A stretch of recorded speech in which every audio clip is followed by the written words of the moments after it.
Seguimos en la mesa de este viernes, que es 24 de junio del año 2016. Seguimos con Mauricio Rosenkopf, Juan Grompone, Ana Ribeiro y como invitado esta mañana, Roberto Jones.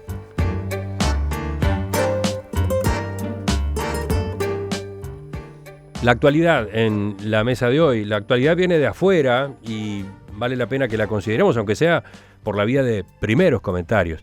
Me refiero sobre todo a lo más impactante, lo que la madrugada hora de nuestro país trajo desde Londres. El Reino Unido resolvió en las urnas abandonar la Unión Europea. 51,9% recogió la opción llamada popularmente Brexit, contra 48,1% que apoyaron la permanencia. Es un momento histórico, pero seguramente no es un momento para reacciones histéricas, dijo el presidente del Consejo Europeo, Donald Tusk, en una declaración en la que habló en nombre de los otros 27 Estados miembros. La Unión Europea está determinada a mantener su unidad con 27, aseguró, y enfatizó que no habrá un vacío jurídico hasta que el Reino Unido abandone formalmente el bloque.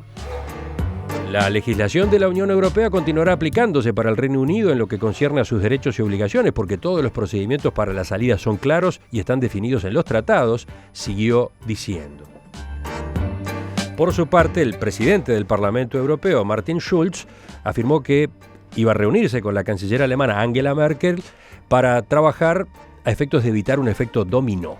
La reacción en cadena que los euroescépticos celebran ahora un poco por todas partes no se producirá, sentenció, aludiendo a que sectores de la extrema derecha europea, que considera propio el resultado de ayer, están pidiendo consultas populares similares en otros países. Por ejemplo, la líder del Frente Nacional en Francia, Marine Le Pen, y el líder de la extrema derecha holandesa, Geert Wilders, fueron los primeros en dar ese paso.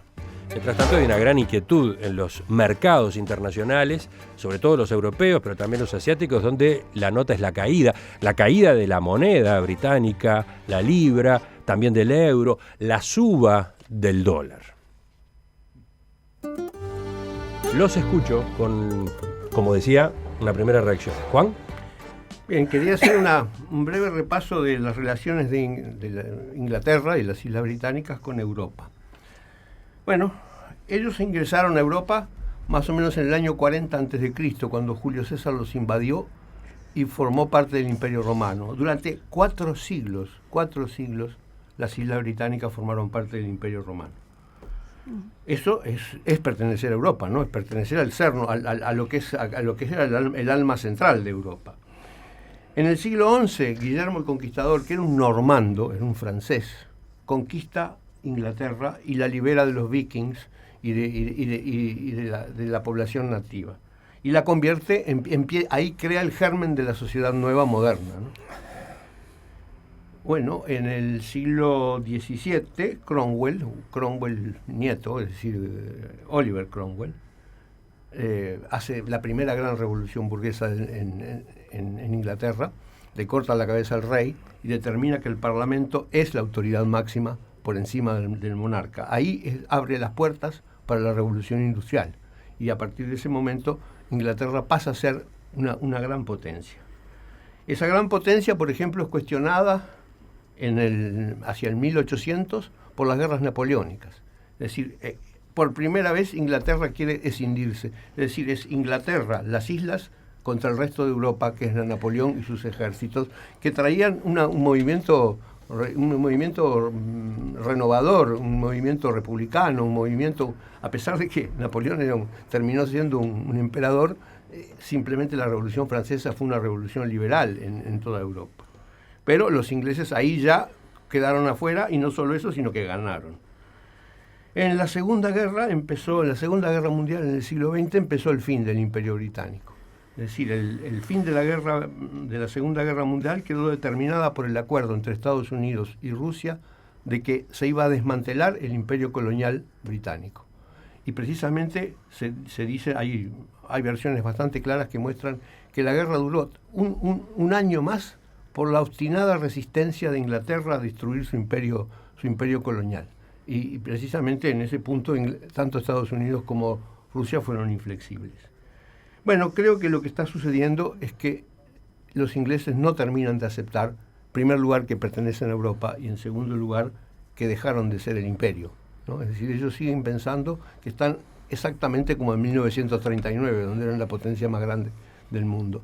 Y creo que en realidad lo que están contando es con el apoyo de Estados Unidos, porque en realidad Inglaterra existe y es algo gracias a que Estados Unidos tiene las espaldas suficientemente amplias como para cubrírselas. Tú dices que quienes promovieron el Brexit están contando con que van a tener el apoyo de Estados Unidos. Por supuesto, el apoyo incondicional de Estados Unidos. El presidente Barack Obama se manifestó a favor de la permanencia del Reino Unido en la Unión Europea y advirtió a propósito de los riesgos que implicaba la salida. Sí, indirectamente, y pienso que Donald Trump tampoco les va a hacer mucho apoyo. Ahora hablamos de Donald Trump porque ya Trump ha hecho ha primeras dicho declaraciones públicamente que felicita a los ingleses por defender su feroz autonomía e independencia. Es de las declaraciones de Trump, ¿no? Sí, declaraciones.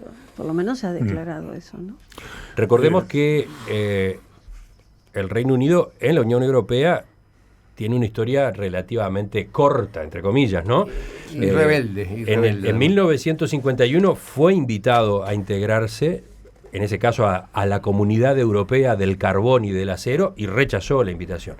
El ingreso recién se produjo en 1973. Al poco tiempo, el propio Reino Unido tuvo un referéndum, porque había quienes querían salir, el referéndum fracasó, y ahora sí, este intento es el que termina teniendo éxito, ¿no? Uno siente que hay una desestabilización en Europa mayor de la que se comenta, porque primero no hay que olvidarse que las grandes guerras en el siglo pasado se produjeron en Europa, la Primera Guerra Mundial, la Segunda Guerra Mundial, y después en una Europa pacificada, como se fue deshaciendo Yugoslavia con serbios, bosnios, croatas en una lucha fratricida tremenda, y otras menores, y Checoslovaquia se dividen. Es decir, que la estabilización ahí territorial nunca estuvo muy afianzada. Que Inglaterra se rechifle porque no le gusta estar, o media Inglaterra, en una comunidad organizada por Alemania y por Francia, sienten que pierden de alguna manera estatus. Hay una biografía autorizada de la reina de Inglaterra donde ella habla de irse de la Comunidad Europea. Y además se está sumando ahora todo el tema de los millones de inmigrantes que están llegando a Europa y que crea convulsiones, y entre otras cosas las afirmaciones de la capital de Inglaterra es Londres, no Bruselas, y nuestra moneda es la libra y no el euro, y vos te encontrás con que el avance de la derecha más cerril en Europa se está dando en todos los países. Recién tú mencionabas a Le Pen en Francia, pero en Austria ganaron por media docena de votos los socialdemócratas frente al ascenso de la derecha. Lo estás viendo en Italia, lo estás viendo en muchos países, y lo estás viendo también en esta elección en Inglaterra, donde alguien opositor o partidario de retirarse a una legisladora de 40 años laborista le pega unas puñaladas y un balazo en la cabeza. Digamos, esto en Inglaterra parece fuera de Inglaterra. Es decir, que estamos viviendo días de difícil diagnóstico. Roberto, bueno, tu compañero de lado en la mesa te dejó sí. frenado. Bueno, es que el hecho en sí me deja muy preocupado, es inesperado esto que sucede y que está sucediendo en Europa. Pero era previsible, por lo menos yo lo he escuchado de bocas de cabeza más inteligente, por supuesto, que la mía, más expertas, más informadas, de que se veía venir. No solamente esto, sino otros acontecimientos. Pero voy a decir algo que de repente, salvo mejor opinión de Ana, yo creo que nos cuesta ver un poco o caer en la cuenta de que estamos dentro de una guerra. estamos dentro de, yo diría, de la Cuarta Guerra Mundial. Tuvimos 2 guerras militares muy fuertes en Europa y luego tuvimos una guerra fría, pero fue una guerra. Quizás no fue una guerra explícita y militar entre los Estados Unidos y la Unión Soviética, pero nosotros estuvimos en una guerra muy sucia, muy caliente y muy violenta. Fue una guerra. Esa guerra terminó. Y creo yo que empezó una cuarta guerra, que es cuando la Unión Soviética implosiona, cae. Supuestamente la derecha republicana toma como una victoria definitiva del socialismo, sobre el socialismo y se lanza entonces a la conquista del mundo definitivamente, con aquella vieja teoría del Tea Party, de los geopolíticos de la derecha republicana, del choque de civilizaciones.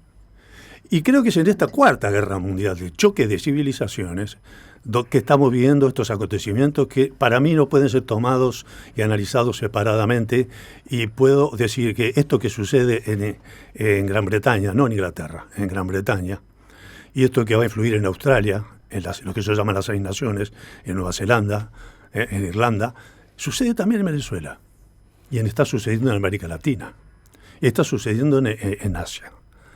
Estamos frente a una nueva guerra mundial, quizás la potencia mundial número 1, económica y militar, como nunca hubo en la historia, nos lleva adelante una acción bélica, pero sí se está llevando adelante una acción cultural,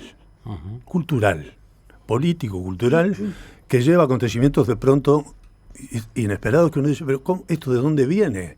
Y yo creo que en este caso, ¿no?, tiene su raíz en esta derecha republicana que se ha lanzado a conquistar el mundo. Ana, de algún modo te lanzó un guante, Roberto, pero no sé si vas por ese lado o tenías otro enfoque. No, no es muy distante de lo que Roberto acaba de decir. En estos días es muy difícil decir no a esa interpretación del choque de civilizaciones de Huntington, que en su momento muchos intelectuales criticaron y dijeron que era una lectura muy dicotómica y muy extrema. Sin embargo, ¿quién se niega hoy a ver el mundo casi en 2 bloques que chocan entre sí? Niego.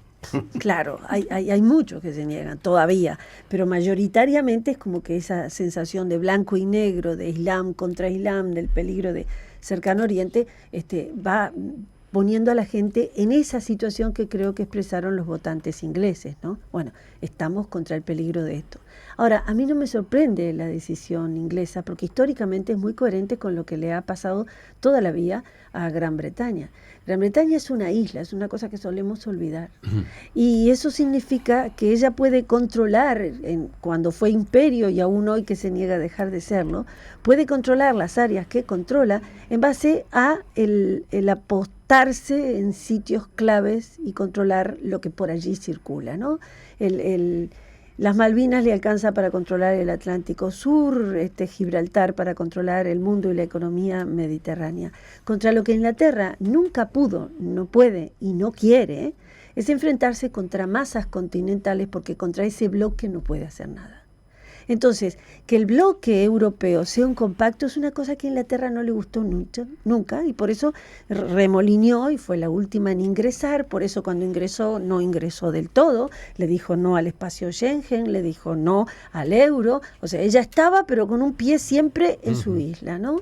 Y creo que ahora la situación migratoria es lo que más acuciante le resultó a los ingleses.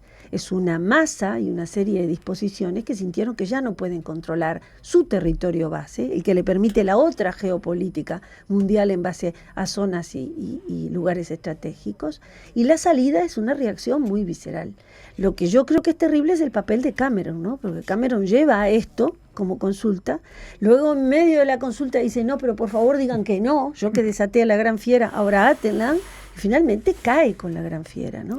Los pronósticos son de 5 grandes cambios. El desplome que ya empezó ayer a la noche, para nosotros la noche, para ellos ya el post de ese ajustado triunfo del Brexit, y ya empezaron a desplomarse todas las bancas. La City es el corazón de lo que Inglaterra significa para el resto del mundo, ¿no? Es un centro bursátil impresionante. No son 60 millones de personas únicamente y un Producto Bruto Interno de 2 billones y medio, que es 2 veces y media la economía española, para tener un parámetro de comparación. La City es el corazón bursátil, Y la Londres vena votó aorta. por la permanencia, agregaría Londres yo. votó por la permanencia. Entonces, Hay todo un el análisis paquete fino a es propósito complejo. de cómo votó cada región del Reino Unido, que es uno de los temas que queda abierto, ¿no? Sí. Y hay un caballito de Troya ahí, porque Escocia se comenta que pediría una nueva votación y si gana por la independencia se integraría al mercado común. En Escocia ganó la permanencia Sí, en esta votación de ayer. en Gales y en Inglaterra ganó la ida, ¿no? La ida, Sí, que es la parte industrial. sí.